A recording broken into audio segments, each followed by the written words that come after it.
From Random House Children's Books comes Growing Pangs, a relatable graphic novel by Catherine Ormsby and Molly Brooks about growing up and OCD. Katie's a little different, but her best friend Casey accepts her for who she is. But when Casey starts to act strange, Katie begins to worry. She knows tapping on a drawer 3 times won't make her worries go away, but she can't stop. Is something wrong with her? And will anyone want to be friends with her if they find out? Growing Pangs is available wherever books are sold.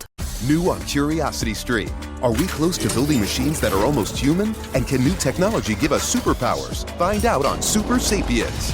And in 1919, a British composer wrote the longest and most complex symphony in history. Conductors tried to perform it, but failed, declaring it cursed. Now a group of musicians will attempt the impossible, if they dare, on Curse of the Gothic Symphony.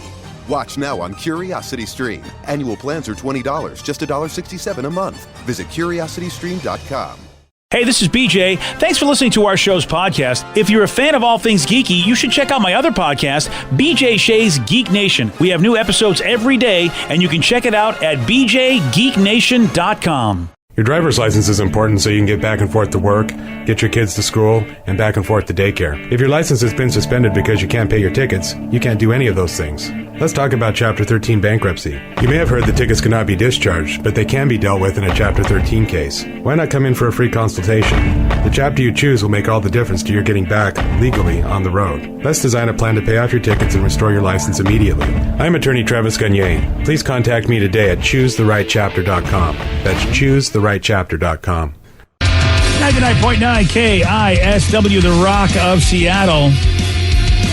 You got to check out the BJ Miggs page of KISW.com. There's a video going viral of a dad that edited his baby son's random sounds every day over the course of the year and edited the audio to make it sound like the kid is singing AC/DC's Thunderstruck. Dude, this is the weirdest sounding thing. At first you're just like, this is unnerving, but then you just kind of get like in a hypnotic trance by it. And it just gets better as it goes along because you're just like, this must have taken so much time, energy, and patience for him to do. If I'm his employer, I might have to give him a drug test because I'm like, it's clearly he's stoned. Like, Yeah, how do you do this unless you're not? I mean, it's like, it's just such a stoner thing to do. It really is. It's so odd because he did this obviously from the birth of his kid till, over the course of a whole year. And this is what it ended up sounding like.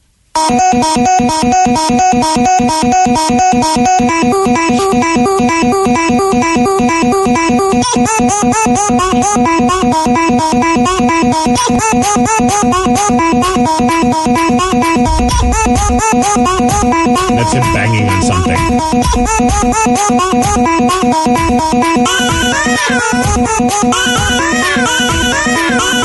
Wow. It sounds just like Brian Johnson.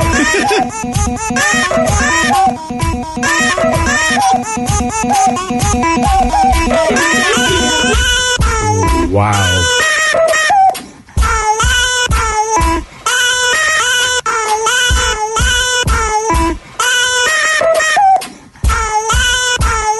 How long is this? It's like 5 more minutes. Oh, God. It goes on for a while. We got the gist.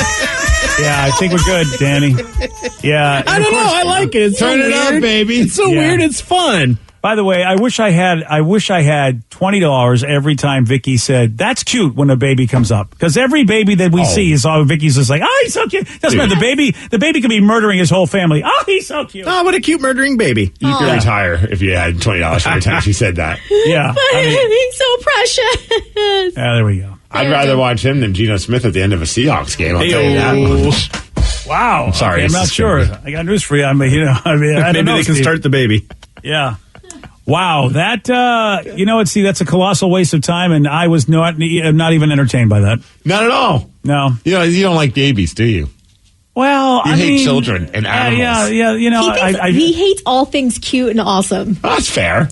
You kind of... Okay, you know what, Vicky? You give too much leeway to anything involving a baby as being awesome. That's the problem. You've just got, that's the stage you're in life where right now you think everything that's baby is cute. You got to give yourself. Come on, you're a little biased. Not the poopy diapers. I'm not too fond of those. So thank God I'm not tripping on acid right now. I'd be freaking out. See, BJ, I'm with you. It was very unnerving. I was more impressed by just the amount of effort that must have taken that guy. For a year, he films his child, and then he has to spend however long. I feel like I would take like a year just to edit that. I just feel like I don't know. If you got a new baby, what are you doing? Are you? I mean, I feel like his partner's probably like, yeah, that's great. You made a stupid video, and meanwhile, I've been changing all the poopy diapers. Thanks. Can you take out the garbage? No, babe, I'm busy editing. Yeah. That video still? Yeah, that video. How many views has he gotten on that? Because I feel like if it's not 1 million views, he's wasted a lot of time. If it's more than 10 views, and including us being the 10th, I'll be surprised. Oh, yeah, 2.5 million views. Okay. Wow. Why? Off that Twitter. Why, America? Why? It's such an annoying... Someone says it sounds like an 8-bit version for like Tecmo Bowl of Thunderstruck. I can see that. The YouTube version has 4,000,000, almost 4,700,000. Why? On the YouTube one. So I wonder if he's monetizing that. You got to imagine he is. Well, I mean, YouTube... There's commercials, yeah. Yeah, if there's commercials, then it's being monetized. Well, yeah, YouTube pays him something, right? If you get up to the millions, they got to give you something. I don't know what his check is, but all right. I mean, look, if he made money, I can't argue with it. If it's then a worthwhile venture, he got all those views. So I'd rather hear Steve record his farts. Me too. Funny you mention that because I have the opening to Hell's Bells, but done with my butt. Oh, really? There it is. Oh, yeah. I don't think that was Hell's Bells. No? Yeah, I don't know. It's pretty hellish. Yeah, it's a little pitchy, dude. Little pitchy dog. Oh, yeah, I'm working on it. Yeah. I ate the wrong thing for that intro. Oh, that's what it was, yeah. So he's got over 4 million views on that. It's been a while since it's come out, though. So how long? About a year and a half. It came out January 2020. Okay, it's still a lot of views. No, I'm not saying it's not. I'm just saying it's built up, you know? It's no Sun Chips video. Now, that's got a lot of views. That's scary that for my little effort of a video got 11 million views. You know how much money you could have had if you put that on YouTube instead of Facebook? It wouldn't have gotten that many views. Yeah. You could say that, but it wouldn't have worked the same way. Because Facebook, things just play, and then someone just decides to stick with watching it because it just automatically played because everybody's on Facebook. So then why isn't Facebook paying us money for this? Because that's the same thing I'm as in the YouTube. middle of a lawsuit, yeah. Sunshine and Sun Chips, we're suing them. You ought to get him while Zuckerberg's down. He's in the middle of testifying again about something. So yeah, you go ahead and get him while he's down. Maybe he'll give you a couple bucks. I checked just to shut you up. I checked this guy's profile, and he does a video on how he made this video, and I love the caption. It just says, "It took forever." No surprise, dude. Okay, I'm glad you went and took the time to find out a video about how he made the video. I feel like you're just a cranky pants. Do you need a hug? Yeah, I don't need a hug at all. This is the dumbest thing ever. And then you went to see the making of? Are you kidding me? I was curious to see if he had the hours put into this. Has he done any other songs, or is it just that one? This is the only thing he really did. Well, I mean, what else are you going to do after that? What I do a show? I mean, this is what that's the spirit. I mean, if this is what entertains the people out there is, the guy recorded his baby. Now let me see the making of video for recording his baby. It's like, all right, this is what you want to be entertained with. I'm out. People want answers. Yeah. How many views has he gotten on the making of video? Not as much. Well, still, how many? Looking for it. It's 120,000. That's still a lot of people watching that. I don't understand. Yeah, I mean, obviously. So that answers the question. Who wants to see it? At least 100,000 people. Yeah, well, good for them. I would talk to them and go, this is how you're spending your time? Really? We're paying Vicky to do this, by the way, which is, you know what, by the way, I didn't authorize this particular use of the funds, but there it is. There it's happening. Cranky pants. Yeah. Can you go take a nap or something? Oh, really? Cranky pants because something that's crap and then a making of crap video is watched. I'm sure the video is not the reason why you're cranky. That's completely the reason why I'm cranky. That video was crap. What if he was like singing Sweet Caroline or something like that and the Red Sox were in the World Series? Yeah, can we get in a time travel device, go back about a week and a half, somehow manage to get the Red Sox in the World Series? Okay, so you're going to say that every piece of crap thing that I don't fall in love with is because the Red Sox a week ago lost a game? No, I'm just looking for a reason to troll you. I think that this is just complete crap too, and that's why. And you have every reason to hate that video. Yeah, I mean that's the thing. At least you'll admit it, Steve. Whereas Rev and Vicky are contrarians, but they're not going to ever admit it. They're going to go, "Oh no, it's you." Someone said, "Who could turn down a hug from Vicky?" That's crazy. Oh, right? Yeah. It's not just a hug; it's a hug. I'm not going to take a hug. Your child? Yeah. I mean, To my little brother, yes. Yeah. That was from Tots. It was a little koala. It's like hug, and now that's our thing. Why do I ask questions? Yeah, it's your fault. Why, Steve? It is your fault. You're right. I don't need somebody speaking to me in baby language. That's the other thing is Vicky's caught in baby language land. It's like every baby's cute, and every conversation is, you need a hug. It's like, I'm a 61-year-old man. Do you need Sometimes forget how old he is. After 60, you can stop counting. Yeah. Yeah, what? I can start back over again. Yeah, you can say you're 60 forever. Forget now. about it. With videos like this, Steve, I want to stop living. After that video, it's like, if this is my wow, future. that's a little excessive. I mean, seriously, what am I going on for anymore? Why do I try when this guy spends all these hours to go beep, bop, bop, bop, bop, bop, So you want us to play it again? Is that what you're saying? Yes. Yeah. Let's hear it again. You know what? Why don't you guys get your own show? Okay? Yeah, I'd say go get your own show. I'll give you any of the Maybe I stations out will. there. I can't even sign on for that one. Thank you, Steve. But let the three geniuses go on, I don't know, go on to the HD2 channel. Go on KISW HD2, and we'll give you the morning show over there for fun. You play that song. We All call right? it Vicky's Hug Show. Yeah. I love this idea. Do the hug pass. You know what? Everybody has a You know podcast. what the problem Go do is? We all need IHOP, according to one That's text. true. Yeah. No, we need not to play that crap again.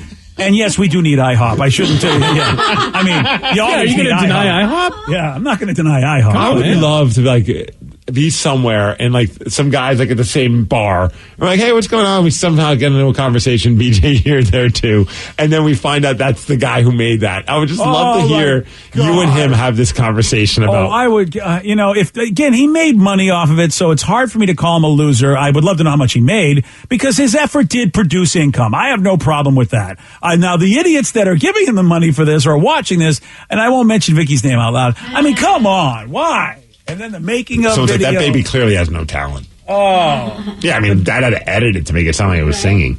well, look. If it was I will a good say baby, this: the baby would just sang it. the baby is adorable. I got no problem with the kid, except unfortunately the kid's going to have a tough life because that's his dad. I wish we could go ahead in time, 10, 12, I'd say 12 to 15 years from now, and be in the room when he plays that for his kid, just to get the reaction. Man, I wish I was his kid at that point. Right? Like, you did this for me, Dad? You did. This is what you did, Dad. Of all Do you the think things. do you think it's cool or not? Well, it depends on how much kickback he got from this video. Oh, that's a good point. Because if they're living in a mansion and if they have a home theater where he plays it for him, it's like, this is what it paid for. Right. Yeah, the that's kid a already different has a story. Mercedes and he doesn't even know how to drive yet. Yeah. And there's Vicky on the side of the road just asking people for hugs because she gave all her money to this stupid video and she's broke. And so now Vicky goes, we'll hug you for a nickel. Yes, I pay nickels every time I watch these videos. That's what it is. And I'm glad for it. That's what it is. All right, well, there you go. See, we worked it out. Someone said, Steve, you don't stop counting after 60. You stop counting after 69. Nice.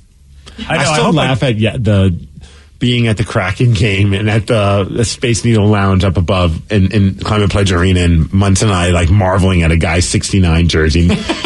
And legit looking and go, Munson's like, hey, you got a 69 in your jersey. And I'm like, nice. And he just looks at us like we're insane. And it's Tyler Ott from the Seahawks wearing a jersey that the team gave him because he's a huge hockey fan, and he wears number 69 with the team. And he's there with his significant other and their friends. Oh, that's a different story. If he was by himself or with his boys, maybe he would have had a different response. I mean, he didn't punch us or anything like that, but he just kind of gave us a little bit of a nod, yeah, guys, keep it together. You know what I mean? But we were just that's awesome. You're wearing 69. Yeah, it's take it easy, boys. Yeah, I mean, But come on. You chose the number 69 for your playing. Look, I'm not arguing. A Seahawk. Yeah. You have to have a good sense of humor about the number 69. I bet he does. Maybe his significant other doesn't. As he's like, well, you know what? She needs to look at that paycheck he gets every week and then be There like, we you go. know what? 69's hilarious and awesome, babe. There we go. That's right. You That's know what? I have to say. Yeah. All right. You know what? I feel like you finally made a statement. You read, she's like, so babe, congrats on being on the Seahawks. What number did you go with? 69. When are you ever going to grow up? Yeah. And he'd be like, shush, I'm making us a lot of money and I'm rocking number 69. That's right. Nice. Oh, it's awesome. It looked good, too. Bet it did. Got a new study, and they found out that bothering your coworkers is good for morale. Oh, is that why Vicky and Rev are... Yes. They're in good spirits because of you. Oh, is that what it is? Okay. I'll tell you why bothering your coworker can actually be good for morale at 8:17 on The Rock. BJ and Migs, mornings on The Rock, 99.9 KISW. From Random House Children's Books comes Growing Pangs, a relatable graphic novel by Catherine Ormsby and Molly Brooks about growing up and OCD. Katie's a little different, but her best friend Casey accepts her for who she is. But when Casey starts to act strange, Katie begins to worry. She knows tapping on a drawer 3 times won't make her worries go away, but she can't stop. Is something wrong with her? And will anyone want to be friends with her if they find out? Growing Pangs is available wherever books are sold. Your kids will be saying, "Please 5 more minutes. I can't believe I did that." and "Look how high I can bounce." Spring Free is the world's safest trampoline, the place where stories are made. The innovative design boasts no springs, so you know you're safe. Go ahead and create the greatest stories you'll tell your friends. We're back in stock. Get it while you can. To learn more about the world's safest trampoline, visit springfreetrampoline.com. Mom, come watch us. New on Curiosity Stream. With superior armies comes superior weapons. How has innovation mechanized the battlefield? From bullets to battleships and everything in between. It's machinery of warfare. Plus, from the gross to the gourmet. See how that in-flight meal lands on your tray table. On secrets of your airline food. It's all on Curiosity Stream. Annual plans are $20, just $1.67 a month. Visit curiositystream.com. This podcast is brought to you by the Washington State Department of Health. As we continue to listen, learn, and grow, we are amplifying Black voices and perspectives in an effort to start a new COVID-19 vaccine conversation. We're sharing stories intended to help us navigate this unprecedented time together and to co-create solutions in support of the Black community. Hear these stories at weconsiderwa.org. 99.9 KISW, the Rock of Seattle. There's a new study that found that interrupting your coworkers when they're in the middle of work is actually good for morale. Which is interesting because I have friends that once they went to the, a lot of places went to the open environment. We have an open environment at the station, which is, which has definitely been a challenge for some people because you have that. You have people that can look over your cubicle or just see through your office with no door. Mm-hmm. And there's a lot. Look, I've done it myself. I interrupt people. I try to see if they look like they're busy or doing something so that I don't. But now the researchers at the University of Cincinnati found that, you know what? If you actually interrupt your coworkers while they're in the middle of work, it tends to foster a sense of belonging and makes people feel like an important part of the team. I can understand that. I think it just depends on what you're interrupting the person with. You know what I mean? So, like, I know here sometimes someone will see me at work, and if I'm here later than usual, they interrupt me to tell me to say, "Wow, you're here late." Yeah. And it's just like, why? Why are you doing that? I know. There's a reason for that. And then they'll start asking why.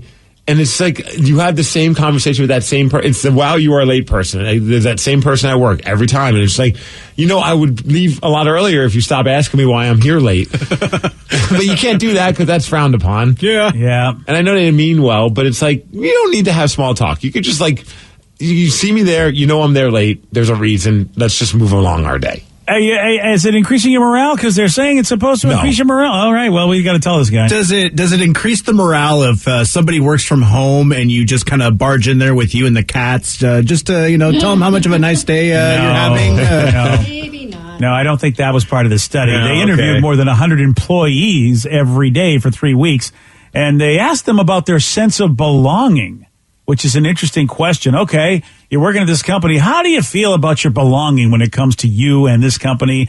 Ask them how mentally drained the employees were, their overall job satisfaction. And someone's going to go around the office today, just look at people and just go up to them and go, "You belong here." And then why are you? Yeah, you're here late, eyes. Though. Yeah, use the voice in those eyes. "You belong Steve here." Biggs, motivational speaker. Hey, Charles. Did you know that you belong here? Right?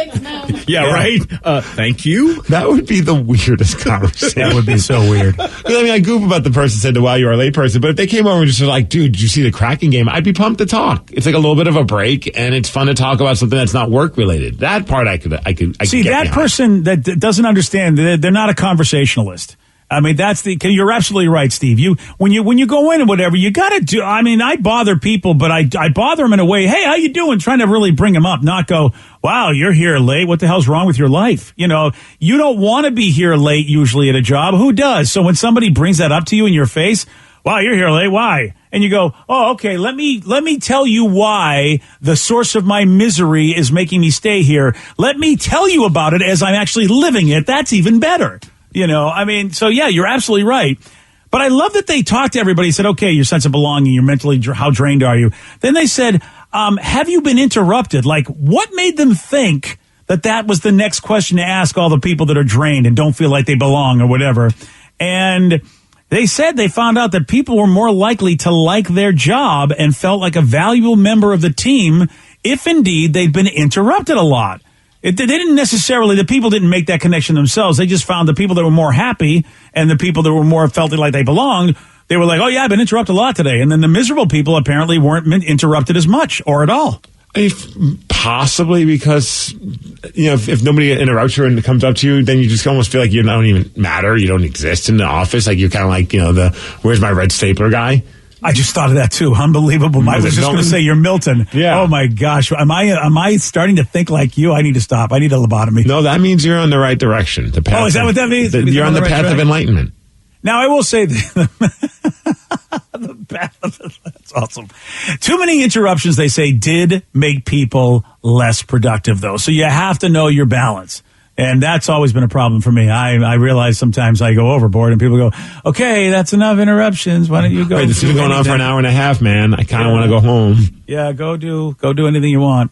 But people, said they also felt a little more drained and stressed out short term with too many interruptions. So I guess that's the idea. Balance with it. Hey, how about this? Balance and moderation seems to be the answer to everything in life. Food, interruptions, everything. Yeah, but that's boring. Oh, you're right. I wish I could disagree with you, but I feel the same way. Part of me, there are days that I wake up and I go, yeah, I mean, I know I'm overweight, but what the hell? I'm 60. How much time do I have left? Right? Eat that pizza. The thoughts. Give or take 10 years, right? Mm-hmm. Yeah. I mean, really, don't. It's interesting when you have less days in front of you than behind you.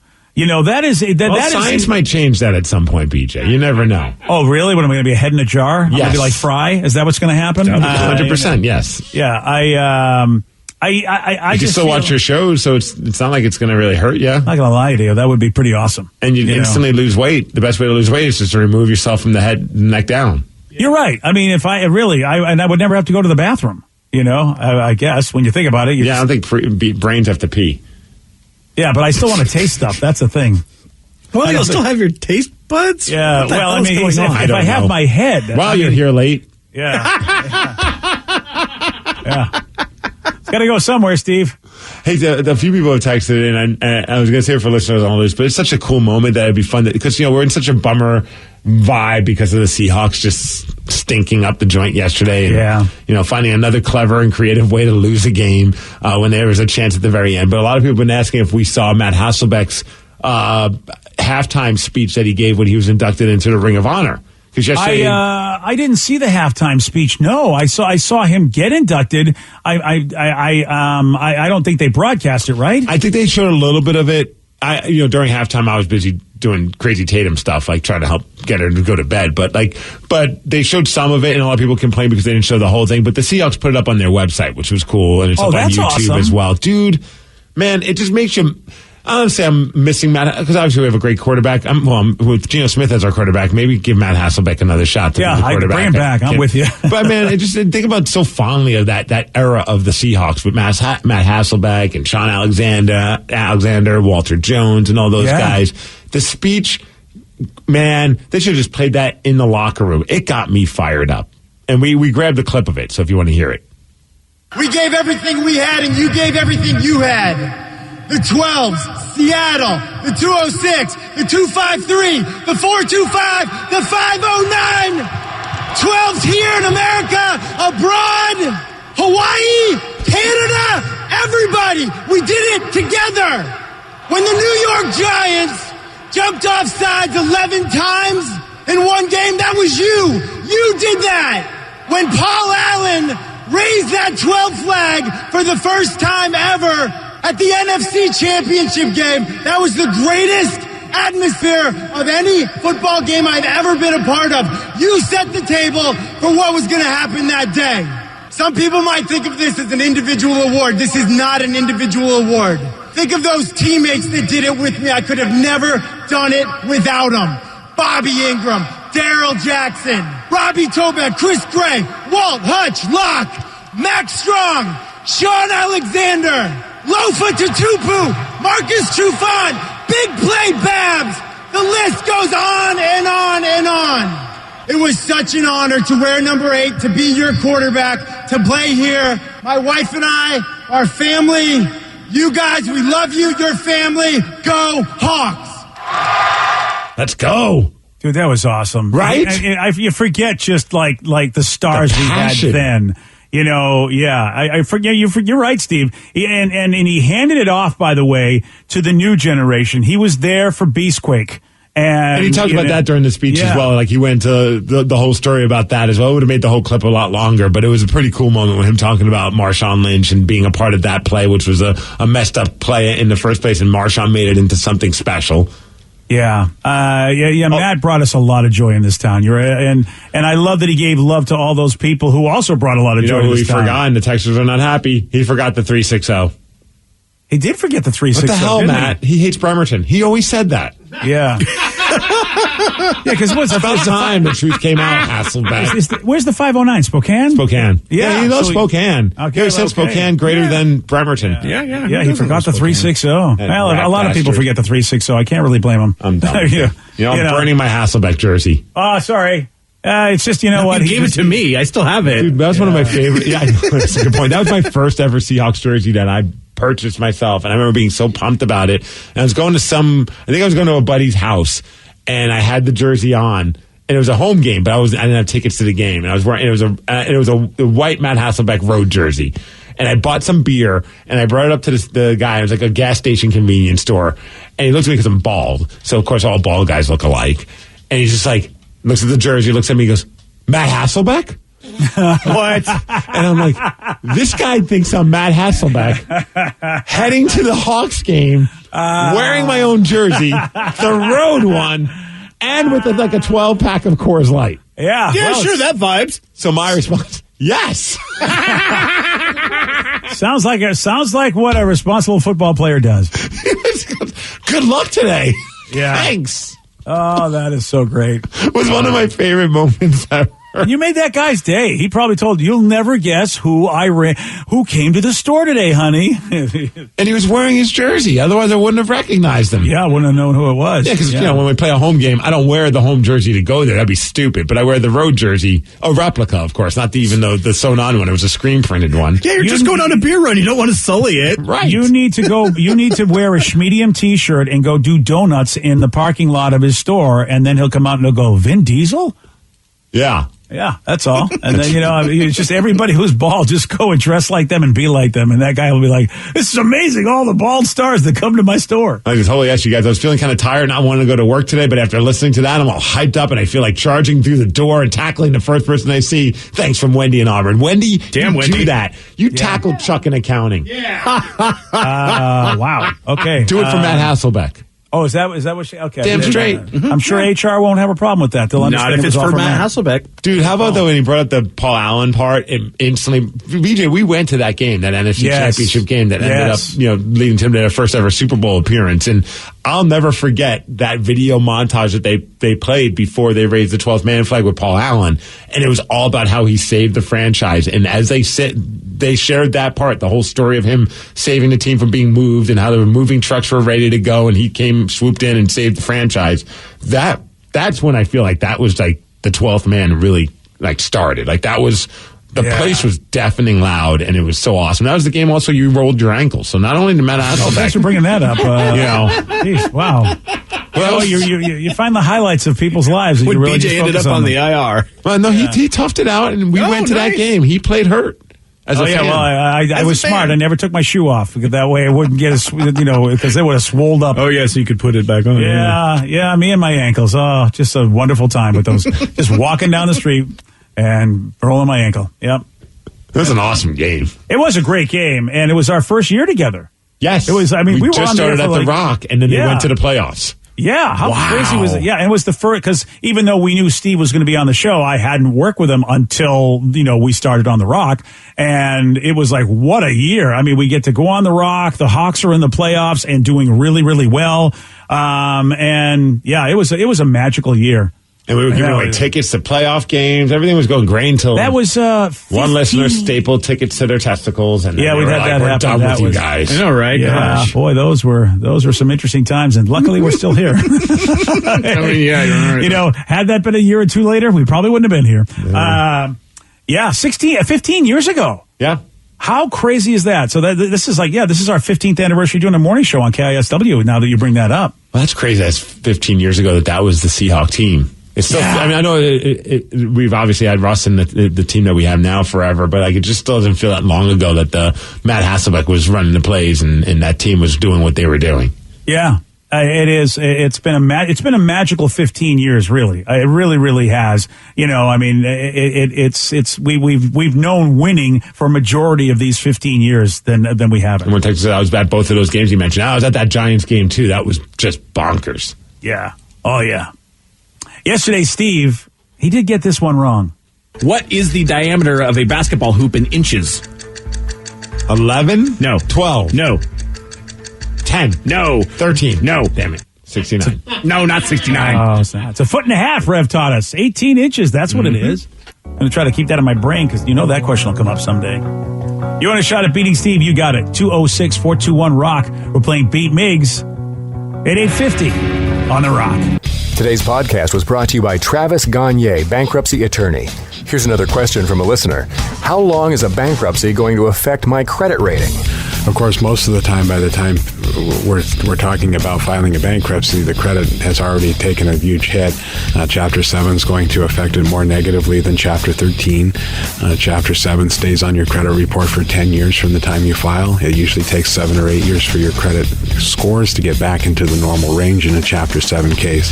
However, your credit will start to recover even in Chapter 7 after about a year. You'll be able to get credit again right away, usually before your case is even over. Chapter 13 stays on your credit report for 7 years and usually takes about 3.5 years for your credit to get back in the normal range. So Chapter 13 will mean your credit gets better much more rapidly. Thanks, Travis. If you have more questions about bankruptcy, you can reach out to Travis anytime at choosetherightchapter.com. That's choosetherightchapter.com. Thanks for listening.